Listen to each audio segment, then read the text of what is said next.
October 3rd, 2024, exactly 2:47 in the afternoon. Staff Sergeant Dmytro Kovalenko was methodically checking his equipment when the first crack of a rifle split the air above his head. In that instant, everything changed. What began as a routine patrol through the shattered remnants of eastern Bakhmut would transform into a 3-hour nightmare that tested every limit of human endurance and tactical expertise.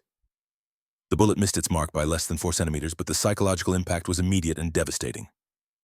5 Ukrainian soldiers suddenly found themselves trapped in the most dangerous game imaginable, hunted by an invisible predator who controlled every angle, every shadow, every possible escape route. The foundation for this deadly encounter had been building for weeks. Ukrainian intelligence had identified increased sniper activity in this sector, but the patterns were inconsistent and unpredictable. Reports came in sporadically, a shot here, a near miss there, but never enough concrete data to pinpoint the threat's exact location or methodology.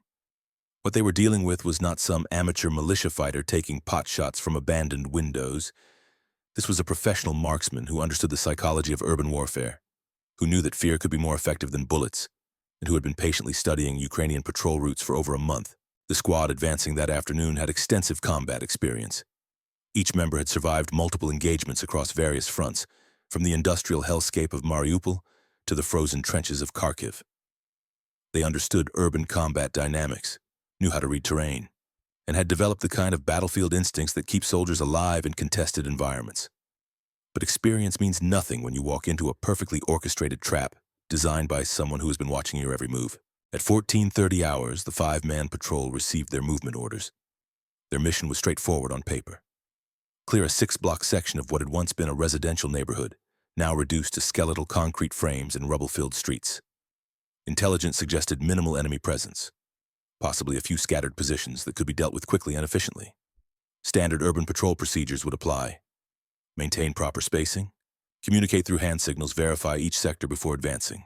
Nothing they had not done dozens of times before. Senior Lieutenant Vasyl Petrenko led the element, his experience evident in the way he read the urban landscape.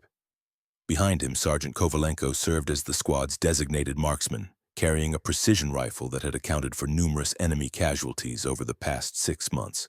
Corporal Taras Shevchenko took the point position, his reflexes honed by countless hours of close-quarters combat training. Private Oleksandr Bondarenko handled communications, maintaining contact with their base while monitoring for any changes in the tactical situation.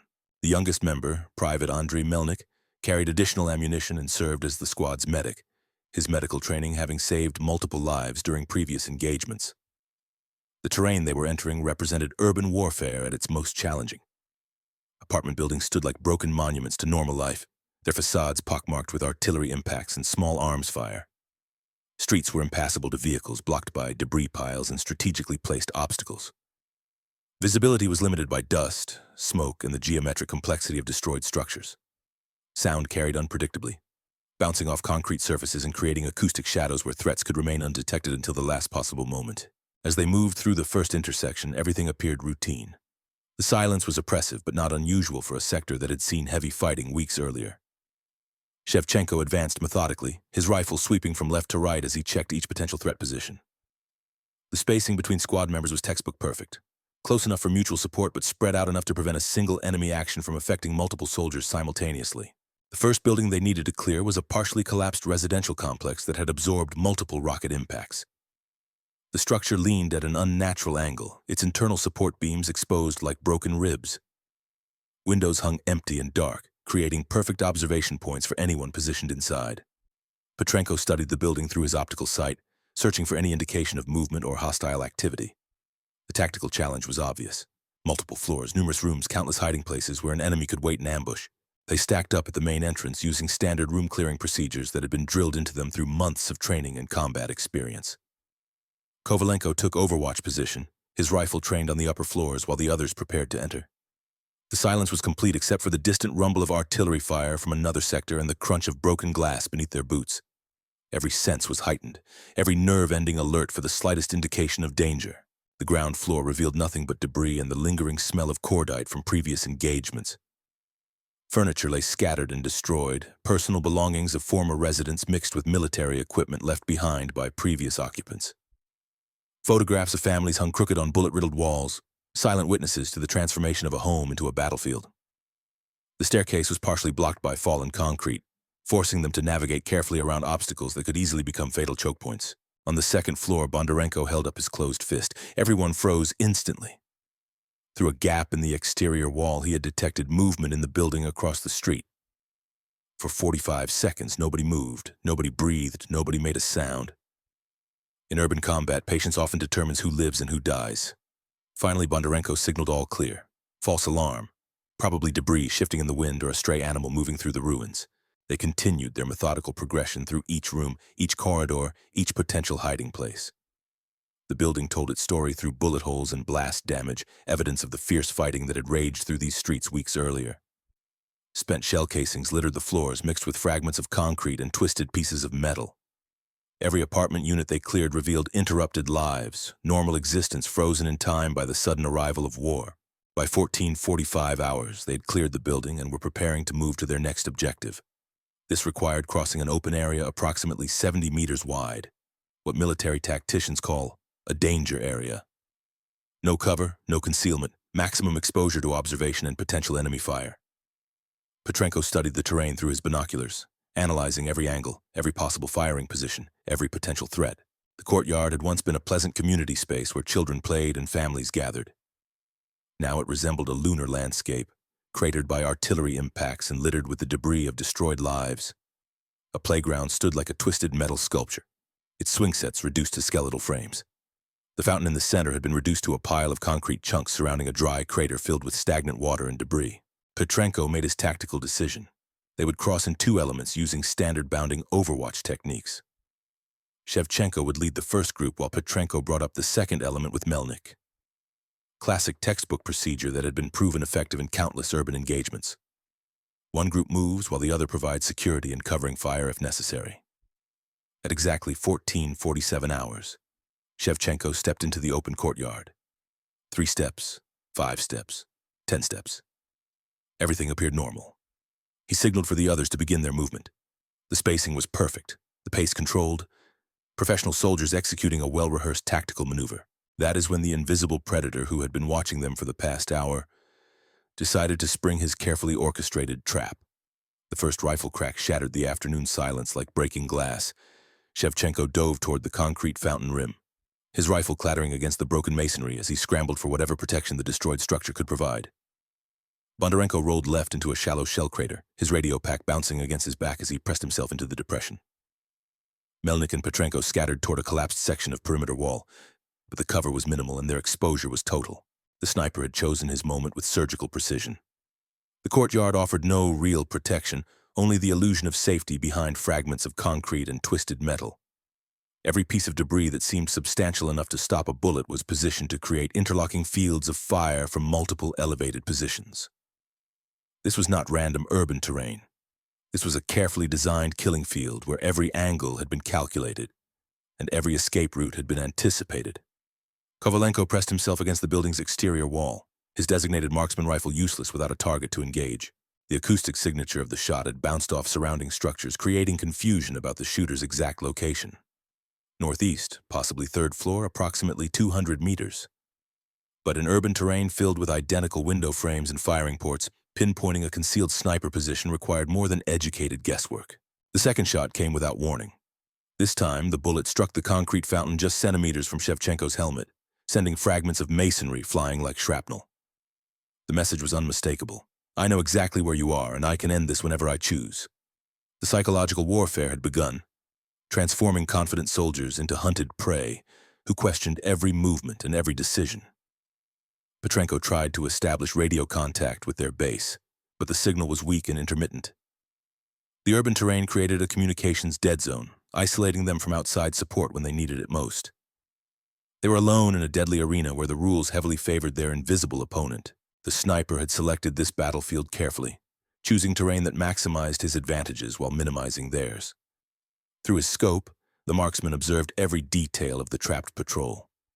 He had been waiting in his concealed position for over 90 minutes, studying their movement patterns and individual characteristics. Each soldier became a psychological profile in his crosshairs. The squad leader who constantly checked his flanks, the point man who moved with practiced caution, the radio man who stayed close to cover. Professional patience was his greatest weapon, and he intended to use it to maximum effect. The sniper's hide site was a masterpiece of urban camouflage. Loose debris and structural damage provided natural concealment while maintaining clear sight lines across the courtyard. A firing port no larger than a textbook served as his window to the killing field below. From ground level, his position was completely invisible. He could engage targets while remaining a phantom in the ruins. His weapon was a precision rifle that had claimed numerous Ukrainian lives over the past month.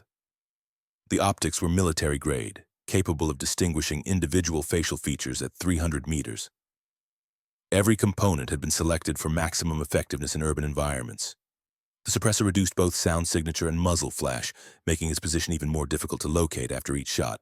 Bondarenko attempted to bound toward better cover, but the third shot forced him back into his crater. The bullet impacted the ground inches from his position, spraying dirt and concrete fragments across his equipment. The sniper was toying with them, demonstrating his control over the battlefield while building psychological pressure. Each near miss was carefully calculated to increase fear and reduce their tactical options. Melnik made a desperate decision. Instead of remaining pinned behind inadequate cover, he sprinted directly toward the building where the shots seemed to originate. His battle cry echoed across the courtyard as he charged through the kill zone, rifle blazing on full automatic.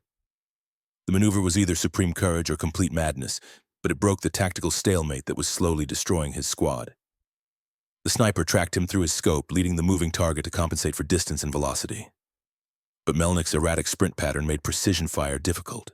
The marksman squeezed his trigger just as the Ukrainian soldier dove behind a pile of rubble near the building's entrance. The shot missed by mere centimeters, striking the concrete wall and sending dust cascading over Melnik's prone form. What happened next transformed the engagement from long-range precision fire into close-quarters combat. Melnik had inadvertently discovered that the building contained more than just a lone sniper. As he rolled behind the debris pile, a Russian soldier emerged from a ground-floor entrance, assault rifle raised and ready to finish what the sniper had started. The range was less than 10 meters, close enough to see the determination in each other's eyes. The two soldiers collided in a brutal dance of survival, their weapons forgotten as fists and elbows became the tools of war. Melnik drove his knee into the Russian's wounded leg while grappling for control of the assault rifle. Blood streamed down both faces as they rolled across jagged concrete, each seeking the advantage that would end the fight permanently. The Russian managed to draw a combat knife, its blade reflecting the afternoon light as it arced toward Melnik's throat. With muscles trembling from exertion, the Ukrainian fighter caught his opponent's wrist with both hands, the knife hovering inches from his carotid artery. Sweat and blood made grips uncertain as they struggled for dominance. The blade wavered, neither man able to gain decisive control. Then Melnik twisted sharply, and the distinctive crack of breaking bone echoed through the confined space. The knife clattered away as his opponent's grip failed. But the Russian wasn't finished. He drove his forehead into Melnik's nose with devastating force, temporarily stunning the Ukrainian and creating space to reach for his sidearm. The pistol emerged from its holster as both men grappled desperately, the weapon's muzzle seeking flesh while Melnik fought to redirect its aim. Two shots discharged during their struggle, the muzzle flashes searing both fighters and filling the air with cordite. Meanwhile, the sniper had lost his elevated advantage as artillery fire began impacting his building. Ukrainian forces had finally responded to the patrol's desperate situation, their shells systematically destroying his carefully chosen position floor by floor. The hunter had become the hunted, forced to abandon his hide site and relocate under intense bombardment. In the courtyard, Petrenko used the covering fire to reach Bondarenko's position while Shevchenko bounded toward the building where Melnik continued his deadly struggle. The sound of breaking glass and splintering wood indicated the close-quarters battle was reaching its climax.